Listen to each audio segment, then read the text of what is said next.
Good morning, students. Now, we are going to discuss the fourth chapter in which we have discussed the earlier parts. Today, we'll discuss the tribals and the British. With the establishment of the colonial rule, the tribal lost the authority they had earlier enjoyed amongst their people.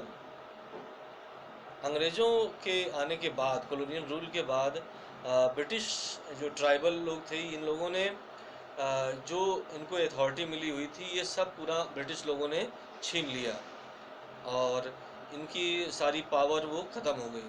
Before the arrival of the British the tribal chief were regarded as the important people. Tribal chief को बहुत ज़्यादा important person माना जाता था। उनको एकदम सारी authority होती थी, उनकी अपनी अलग आर्मी होती थी। But under the British rule the power of the tribal chief change considerably.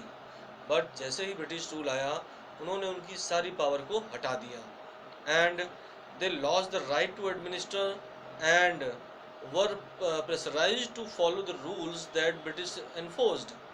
जो अंग्रेज़ों ने उनको कानून बनाए थे उसके लिए मानने के लिए फॉलो करने के लिए उनको दबाव डाला जाने लगा। अब वो एक तरह से एजेंट बन गए अंग्रेज़ों के, जो वहाँ पर ट्राइबल चीफ हुआ करते थे। अब वो पावर उनकी रही नहीं। अब वो एक एजेंट की तरह से उन कानून को जो अंग्रेज़ों लोगों ने बनाया था उसको बाकी ट्राइबल लोगों से, कम्युनिटी से फॉलो करवाना का काम उनको करना पड़ता था एंड इट वाज कंपल्सरी।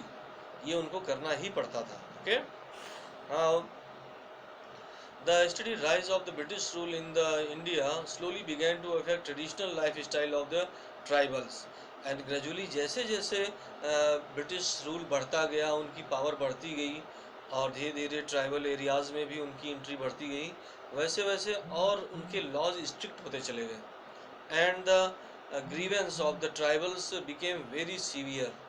ज़्यादा से ज़्यादा उनको प्रॉब्लम सफ़र करनी पड़ती थी। The colonial rule brought an end to the barter economy। जो ट्राइबल लोग थे वो बार्टर सिस्टम को फॉलो करते थे। बार्टर सिस्टम का मतलब होता है जहाँ पर किसी कमोडिटी के बदले कमोडिटी को एक्सचेंज करते हैं, सामान के बदले सामान लिया जाता है। ठीक है, उनके पास उस समय कैश सिस्टम तो था नहीं ट्राइबल लोगों के पास। सो वो लोग इसी बार्टर सिस्टम को फॉलो करते थे।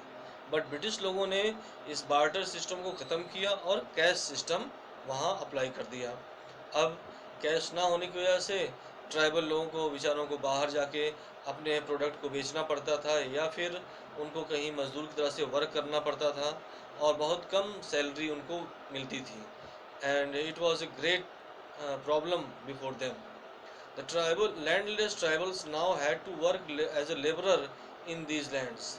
अब उनको जाके बड़े बड़े साहूकारों के यहाँ या किसानों के यहाँ एज ए लेबरर वो वर्क करना पड़ता था। They often had to borrow money from the money lenders. स्थानीय जो आसपास के मनी लेंडर्स साहूकार होते थे उनसे उनको उधार लेना पड़ता था अपनी जिंदगी जीवन का बाकी सब काम ज़रूरतें पूरा करने के लिए। तो यहाँ पर ये प्रॉब्लम्स हम लोग देख रहे हैं। Now the British were also uncomfortable with tribal groups who moved about place to place। ये ब्रिटिश के लिए भी प्रॉब्लम होती थी। जो ये वेंडरिंग जो होते थे ट्राइबल्स, वो एक जगह से दूसरी यहाँ मूव करते रहते थे। तो अब उन्होंने ऐसा रेगुलेशन बनाया जिसमें अब एक ही जगह पर वो सेटल रहें, इससे उनको आसानी भी होती थी। This would enable them to administer easily and also secure a regular income for the state. अब उनके लिए, ट्राइबल्स के लिए एक जगह पर सेटल होना मजबूरी बन गया। इससे उनको एडमिनिस्टर करने में भी आसानी होती थी। Some peasants were called land owners and others tenants. वहाँ पर जो कुछ बड़े किसान थे या वहाँ पर ज़मीन के मालिक हुआ करते थे वो वहाँ के लैंड ओनर्स होते थे और उनके अंडर में टीनेंट्स होते थे, छोटे किसान जिनके पास ज़मीनें नहीं होती थी। तो वो टीनेंट्स उनसे कुछ पैसे दे करके या कुछ अनाज दे करके उनके खेतों में वर्क करते थे और फिर वो जो बड़े लैंड ओनर्स थे वो लोग गवर्नमेंट को टैक्स पे करते थे। समझ में आ रहा है ना आप लोग को? नाउ हम लोग आगे बढ़ते हैं बेटा। यहाँ पर the effort to settle jhum cultivators was not very easy when the jhum cultivators took to plough cultivation was not easy in areas where water is scarce. Jhum cultivators जो थे, जो ऐसी ट्राइब्स जो झूम कल्टीवेशन करती थी, शिफ्टिंग कल्टीवेशन करते थे, उन लोगों के लिए तो ये सेटलमेंट बहुत प्रॉब्लम वाला हुआ, क्योंकि वो लोग वहाँ की कंडीशन के अकॉर्डिंग ये सेटलमेंट किया करते थे, शिफ्टिंग कल्टीवेशन किया करते थे।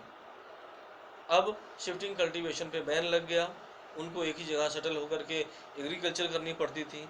इसका रिजल्ट ये हुआ कि वो पानी जहाँ पे कम होता था वहाँ पर एग्रीकल्चर होती नहीं थी कुछ समय के बाद। अब उन बहुत सारी प्रॉब्लम फेस करनी पड़ती थी। When the British refused, there were widespread protest। अब इन ट्राइबल्स ने, झूम कल्टीवेटर्स ने डिमांड किया कि भाई हमको वो शिफ्टिंग कल्टीवेशन करने दीजिए, अदरवाइज हमारा सरवाइव करना मुश्किल हो जाएगा। तो अंग्रेज़ों ने जब इसको कहते हैं इसके ऊपर बैन लगाया, उनको परमिशन नहीं दिया, तो बहुत सारे राइट्स हुए इसके लिए, रिवोल्ट हुए। देन अल्टीमेटली बाद में अंग्रेज़ों ने इनको, झूम ट्राइब्स को या झूम कल्टीवेटर्स को कुछ एरिया में, लिमिटेड एरिया में शिफ्टिंग कल्टीवेशन की परमिशन दिया। Now here we are going to discuss the impact of the tribal forest laws. ये फॉरेस्ट लॉज का इम्पैक्ट क्या हुआ? The tribal groups were directly connected to the forest, so changes in the forest laws had a considerable effect on their lives। अब ये forest law से वो directly connected थे, इसलिए उनका जीवन बहुत तेज़ी से प्रभावित होने लगा जब ये फॉरेस्ट लॉज आए। The British extended their rights over the forest and declare the forest were state property. अब यहाँ पर स्टेट प्रॉपर्टी बन गई फॉरेस्ट, वहाँ पर ट्राइबल्स अपने मनमाने ढंग से पहले की तरह से अब वर्क नहीं कर सकते थे। Okay, and this great problem to the tribals. Some forest were termed as reserve, कुछ को रिजर्व कर दिया गया जो बहुत वैल्यूएबल होते थे, जो ज़्यादा यूज़फुल थे अंग्रेज़ों के लिए। ऐसे फॉरेस्ट को रिजर्व फॉरेस्ट बना दिया गया जहाँ पर ट्राइब्स बिल्कुल भी कोई एक्टिविटी, कॉमर्शियल एक्टिविटी नहीं कर सकते थे, ना ही वहाँ पर हंटिंग, गैदरिंग कुछ भी अलाउ नहीं था। और दूसरा अनरिजर्व फॉरेस्ट थे, वहाँ पर वो ट्राइब्स हंटिंग, गैदरिंग अलाउ थी, वो कर सकते थे। Now as soon as tribal people were stopped from the living, the British official faced a problem. अब यहाँ पर ब्रिटिश लोगों ने जब पूरी तरह से यहाँ पर ट्राइबल्स को बाहर निकाल दिया, तो उन अंग्रेज़ों को भी कुछ प्रॉब्लम हुई। क्या प्रॉब्लम हुई कि जो वहाँ से उनको स्लीपर्स, रेलवे लाइन बिछाने के लिए स्लीपर्स की ज़रूरत पड़ती थी, या और बहुत सारे वर्क थे, जंगलों की लकड़ियों को काट करके पहुँचाना, इन सब काम के लिए वो चीप लेबर जो ट्राइबल लोग थे वो सब अब उनको नहीं अवेलेबल हो पा रहे थे। इसलिए consequently the Britishers allowed them to stay in a narrow zone of the forest। एक छोटे एरिया में उनको कहा कि लिमिटेड जोन में आप यहीं पर रहो, ताकि अंग्रेज़ों ने ऐसा क्यों किया? क्योंकि वो चाहते थे कि उनको एक चीप लेबर हमेशा अवेलेबल रहे। Is that clear? नाउ हम लोग आगे मूव करते हैं। यहाँ पर the tribal people reacted to these changes in different ways. They disobeyed the new rule, reacted violently, at times rose in open rebellion। कई बार इसको अलग अलग तरीके से लोगों ने रिस्पॉन्ड किया। कुछ लोगों ने इसको ऐसे ढंग से मानने से मना किया, फिर कुछ रिबेलियन हुए, रिवोल्ट हुए, बट अलग अलग टाइम पे इसका हुआ। यहाँ पर असम में सोनाराम संगमा ने 1906 में यहाँ पर रिवोल्ट किया था। ओके, नाउ अब आते हैं हम लोग ट्रेड पर कि ट्रेड की क्या कंडीशन थी। During the 19th century, traders and money lenders frequented the forest regularly, offering cash loans, buying forest produce and forcing the tribals to work for wages।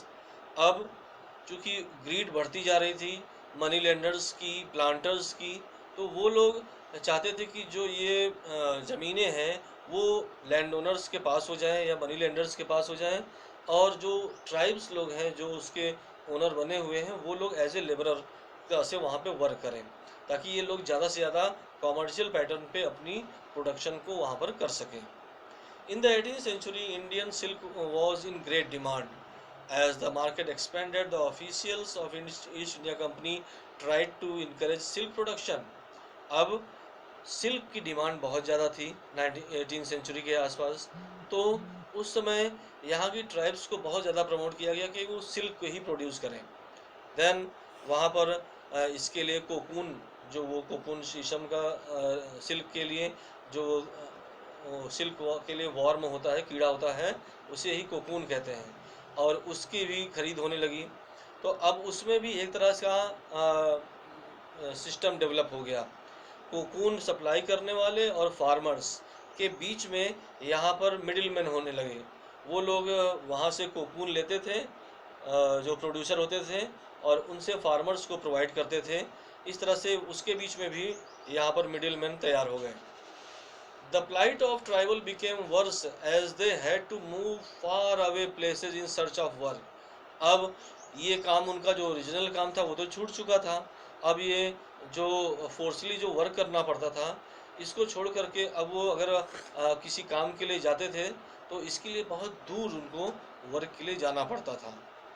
Okay, large number of tribals were recruited to work for tea plantation in Assam and the coal mines of Jharkhand. Mining के लिए, tea plantation के लिए बहुत सारे tribals को वहाँ पर recruit किया गया। And the condition was very worse there. उनको एक बॉन्ड हो जाता था, वो कुछ कई सालों तक वहाँ से उस प्लांट से बाहर या प्लांटेशन से बाहर नहीं निकल सकते थे। A saga of revolt. Now we move here.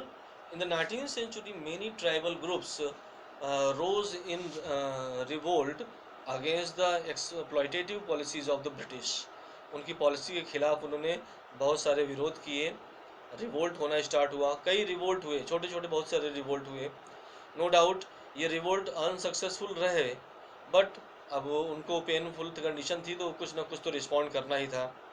The Kol rebelled in 1831-32, Santhal revolt हुआ 1855 में, बस्तर रिबेलियन इन छत्तीसगढ़ 1910 में, वर्ली रिवोल्ट हुआ महाराष्ट्र में, ये भी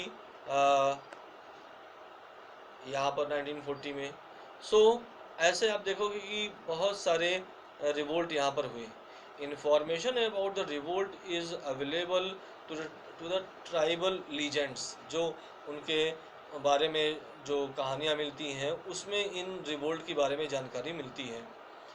वहाँ के जो फोक सॉन्ग्स हैं उन सब में भी इनका उल्लेख होता रहता है कि कहाँ कहाँ पर रिवोल्ट हुए थे। Then in some instances the tribal regarded as the leader of the uprising as God representative on the earth. ये कई बार ये जो लीडर्स थे उनको एक भगवान की तरह से, भगवान के अवतार की तरह से रिप्रेजेंट किया गया कि ये लोग हमारा यहाँ पर जो गुलामी हो रही है इससे छुटकारा दिलाने के लिए भगवान ने इनको भेजा है। On the other hand the British government regarded these revolt and unlawful activities. ये तो एज यूजुअल था ही, क्योंकि ब्रिटिश लोग चाहते थे और उन्होंने ऐसा बताया भी कि ये लोग अनलॉफुल तरीके से एक्टिविटीज़ किया करते थे जिसको दबाना ज़रूरी हो गया था। सो यहाँ पर हम लोग देख सकते हैं कि कैसे ट्राइबल लोगों के ऊपर ऑपरेसिव पॉलिसीज़ फॉलो की गई। नाउ बिरसा मुंडा पर चलते हैं। In 1895, a man named Birsa Munda was seen roaming in the forest and villages of the Chota Nagpur, Bihar. ये एक मुंडा ट्राइब के ये यूथ थे, बहुत एनर्जेटिक थे ये। The people living there said he had miraculous power. जो लोग इनके बारे में जानते थे वो लोग बताते थे कि इसके पास एक बहुत ही सुपर पावर है, जादुई शक्ति है। And Birsa himself declare the god and had appointed him to save his people for trouble. यहाँ पर वो अपने आप को गॉड अनाउंस कर दिया उन्होंने, और कहा कि हमें ये मुंडा ट्राइब्स को बचाने के लिए यहाँ पर भेजा गया है। And free from the outsiders, जो ये ब्रिटिशर्स थे, मनी लैंडर्स थे, ये लोग आउटसाइडर्स माने जाते थे, जिनको दिकूज कहा जाता था, और इनसे मुक्ति दिलाने के लिए बिरसा मुंडा को लाया गया है, ऐसा उन्होंने कहा। The Munda were a prominent tribe in the Jharkhand. The Munda rebellion was led by the great Munda leader Birsa Munda. और ये मुंडा रिबेलियन जो रिवोल्ट हुआ, इसका जो मेन लीडर था ये बिरसा मुंडा ही थे। Okay, Birsa Munda was born in 1875 in Ulihatu in Ranchi, Jharkhand. ये रांची में, झारखंड में इनका 1875 में इनकी बर्थ हुई। As youth Birsa Munda became sensitive to the exploitation of the Mundas by the British. ये ब्रिटिश के द्वारा जो भी इनका एक्सप्लॉयटेशन होता था मुंडा ट्राइब के लोगों का, इससे बहुत ही हर्ट हो गए थे। And being regarded as the khuntkattidar joint holder of the land, they had always enjoyed the land rights of their region. ये वामुंडास वगैरह को ने पहले बहुत ही अपना लैंड राइट्स को इंजॉय किया था, और अब जब ब्रिटिश रूल आ गया तो इनके ऊपर एक बहुत तरह से बर्डन होने लगा, फोर्स हो गया, जिसको ये बाउंड होकर के नहीं करना चाहते थे, अपनी फ्रीडम को के साथ बिल्कुल भी कॉम्प्रोमाइज़ नहीं करना चाहते थे।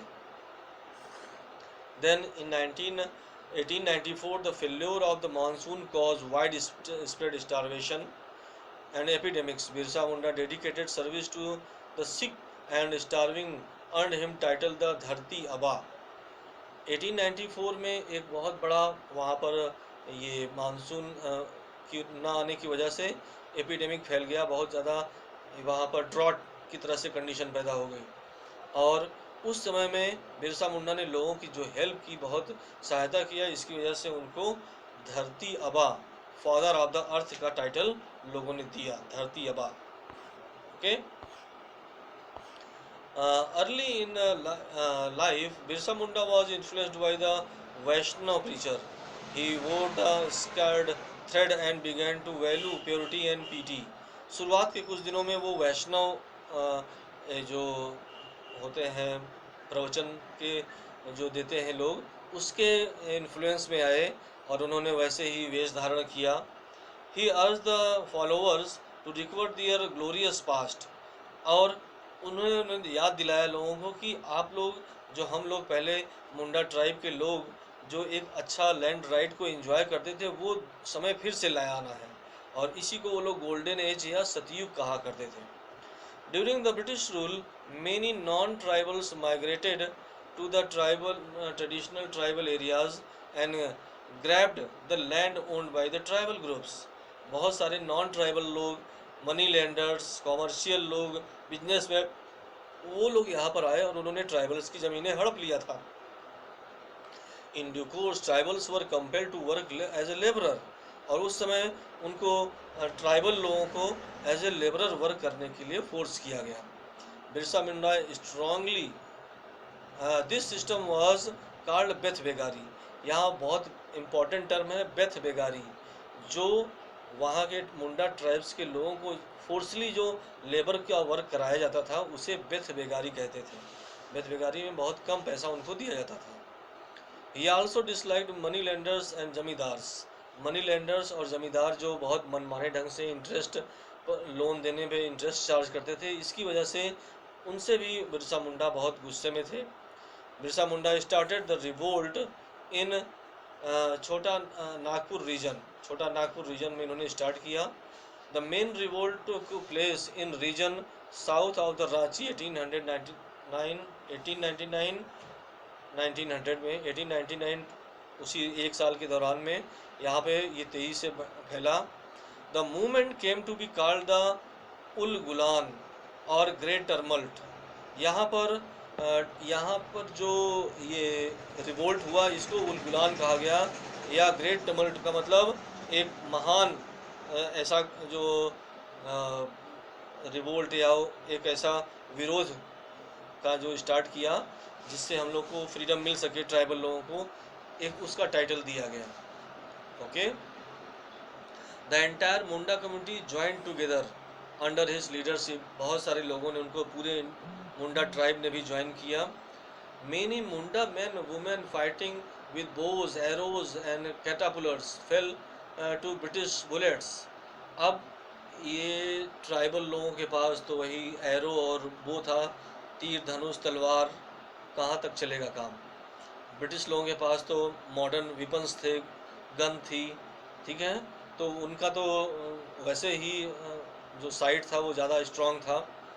Nearly 350 Mundas were put on trial, 350 लोगों को पकड़ के उनके ऊपर केस चलाया गया।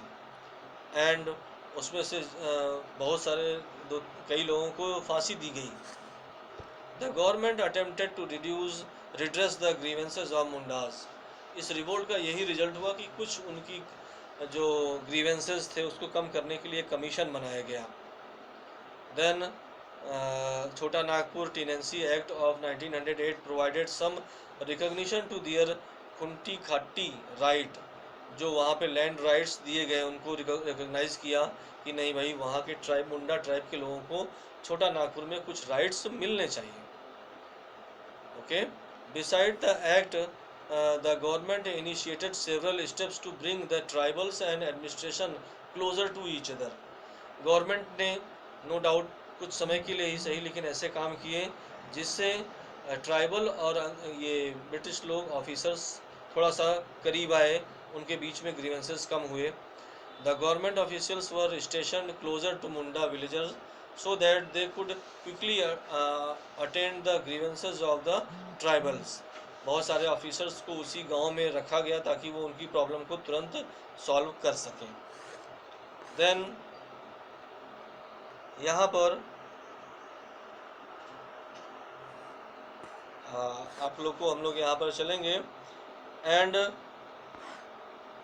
बिरसा मुंडा ऑन 1900, यहाँ पर बिरसा मुंडा का जो क्या रिजल्ट हुआ, बिरसा मुंडा को यहाँ पर पकड़ लिया अंग्रेज़ों ने और उनको भी बाद में जेल में बंद कर दिया और वहीं पर उनकी डेथ हो गई जेल में, ठीक है। देन वहाँ पर डाइड ऑफ कॉलरा, कहा जाता है कि कॉलरा से डेथ हुई, लेकिन चूँकि अंग्रेज़ों ने बहुत सीवियर तरीके से उनको जेल में बंद रखा था, इसी से उनकी डेथ हो गई थी। Then Birsa Munda was considered a hero. Some people began to consider him divine and began to worship him.